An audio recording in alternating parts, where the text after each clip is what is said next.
февраля в четверг проходили выборы на пост президента школьного самоуправления. Мы, избирательная комиссия, ходили по аудиториям с переносным ящиком, и в которые учащиеся могли класть бюллетени. Голосование было анонимным. На пост президента баллотировались Лазарев Илья, Ивченко Дмитрий и Денисов Жанух. Я расскажу про выборы, которые прошли на прошлой неделе. Было 3 кандидата в президенты: Лазарев Илья, Дмитрий Ивченко и Денисов Данила. Сейчас вы увидите результаты голосования. По результатам голосования президентом гимназии стал Лазарев Илья, набравший 65% голосов. Давайте Сева поздравим. В пятницу наш класс ездил на экономическую игру в лицее 1598. По приезду мы познакомились с правительством и нам раздали капитал. Мы заплатили 5 талиц за разрешение на работу.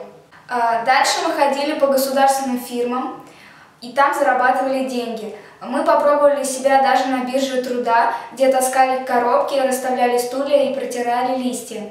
Мы поняли для себя, что умственный труд оплачивается выше, чем физический. Деньги мы тратили в кафе, дети сами готовили еду. Также мы могли потратить деньги в лотерее. В конце игры у нас был аукцион. Все участвующие собрались в большом актовом зале.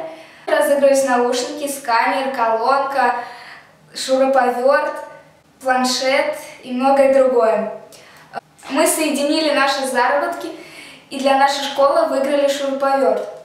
Нам очень понравилась эта игра, и в следующем году мы хотим создать там свою фирму. А еще лучше, чтобы такая игра проводилась у нас в гимназии. 6 февраля учащиеся начальной школы нашей гимназии и учащиеся 5 класса совершили поездку в музей анимации на ВДНХ. Из этой экскурсии они узнали, как создавались мультфильмы раньше, как они создаются сейчас, сколько труда затрачивают художники, чтобы создать один маленький мультфильм.